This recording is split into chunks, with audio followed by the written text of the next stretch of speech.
ہیں دو قومی نظریہ، یہ نظریہ ہے، اسی کی بنیاد پر پاکستان بنا تھا کہ ہندو ایک الگ قوم ہے، مسلمان ایک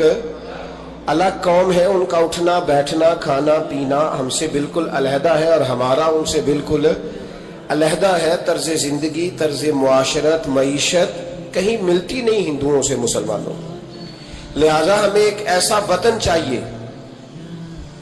ہمیں ایک ایسا وطن چاہیے جس وطن کے اندر مسلمان اپنے طریقے کے مطابق اٹھیں بھی بیٹھیں بھی چلیں بھی سوئیں بھی۔ نماز پڑھنے کے لیے وطن نہیں بنایا گیا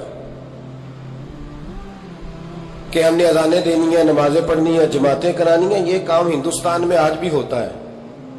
وہاں مسجدوں میں اذان بھی ہوتی ہے، جماعت بھی ہوتی ہے، تلاوت بھی ہوتی ہے، مدارس بھی ہیں، مساجد بھی ہیں، عربی ادب بھی ہے، سارا کچھ ہے۔ وہ پریشان کرتے ہیں، اس سے قطع نظر کرتے ہیں، وہ تکلیف دیتے ہیں، لیکن پابندی نہیں ہے، یہ سارے کام وہاں بھی۔ پاکستان نماز کے لیے نہیں بنا، پاکستان تلاوت کے لیے فقط نہیں بنا، پاکستان نبی پاک کے نظام کے لیے بنا ہے کہ کچہری میں حضور کا دین نافذ کیا جائے گا، اسمبلی میں نبی پاک کا دین نافذ کیا جائے گا۔ حضرت عمر فاروق رضی اللہ تعالیٰ عنہ کے طریقوں کے مطابق حکمران اس ملک کو چلائیں گے، اس لیے پاکستان بنایا گیا تھا۔ اب تو کوئی یہ نعرہ نہیں نہ لگاتا، کوئی جماعت بھی یہ نعرہ نہیں لگاتی جتنی سیاسی جماعتیں ہیں، حالانکہ پاکستان کا نعرہ آج بھی ہر آدمی کو پتہ ہے کہ پاکستان کا مطلب کیا، لا الہ الا اللہ محمد رسول اللہ صلی اللہ تعالی علیہ، لیکن کوئی بھی سیاسی جماعت اب اس نعرے کو لگانے کو تیار ہے، بلکہ اس نعرے سے کامتے ہیں سیاسی حکمران، ان کو ڈر آتا ہے، ان کو پتا ہے کہ جب پاکستان کا ترجمہ لا الہ الا اللہ محمد رسول اللہ ہوگا تو سب سے پہلے ہمارے لیے مشکل بنے گا، ہمیں سب سے پہلے احتساب کے کڑے مراحل سے گزرنا پڑے گا۔ دیکھیں نا، جمہوریت کے لیے اگر پاکستان بنا تھا تو جمہوریت تو میں ہمیشہ کہتا ہوں ہندوستان کی جمہوریت آج بھی پاکستان سے بڑی مستحکم ہے، ایک دفعہ بھی وہاں ڈکٹیٹر کی حکومت نہیں آئی۔ تو یہ جو ہمیں بتایا جاتا ہے، سبق پڑھایا جاتا ہے، ہماری نوجوان نسل آج تک ہر آدمی آتا ہے، میں نے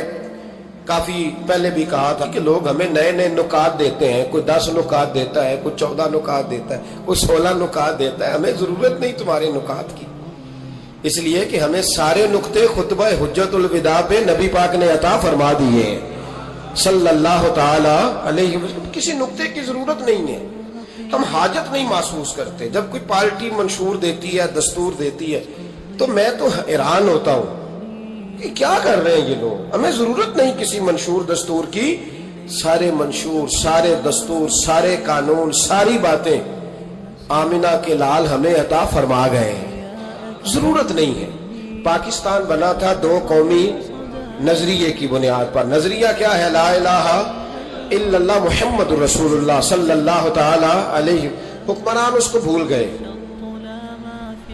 اور انہوں نے قوم کی ذہن سازی اس طرح کی، میڈیا کو ساتھ ملا کے بچوں کا ذہن اس طرح کا بنایا کہ قوم بھی تیار نہیں ہوتی۔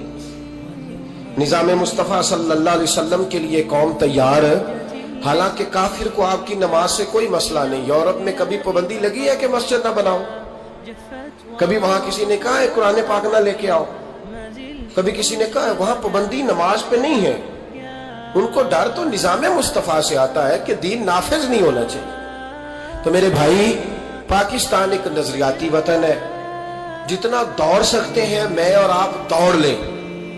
جتنا دوڑ سکتے ہیں، جہاں تک یہ قوم بھاگ سکتی ہے بھاگ لے، یہ اس چہرے کو اپنا لے یا اس چہرے کو اپنا لے یا اس کو آزما کے دیکھ لے، چونکہ اس وطن کی بنیاد کلمہ ہے تو یہاں سکون بھی اسی وقت آئے گا جب حکومت بھی کلمے والے رسول کی آئے گی صلی اللہ تعالی علیہ وسلم، صلی اللہ تعالی۔ اور اسلام ہر جگہ یہ بتاتا ہے کہ ملک کس کے ہیں؟ اللہ کے، تو نظام کس کا ہونا چاہیے؟ اللہ کا، اللہ کے دین کا۔ دنیا کی سب سے بڑی ہجرت ہوئی تھی جب پاکستان بنا تھا، دنیا کی سب سے بڑی ہجرت، 10,000 عورتوں کی عزتیں لوٹی گئیں جب یہ وطن بنا، لاکھوں لوگوں نے جانوں کی قربانیاں دیں۔ ابھی 15-20 سال پہلے ہندوستان کا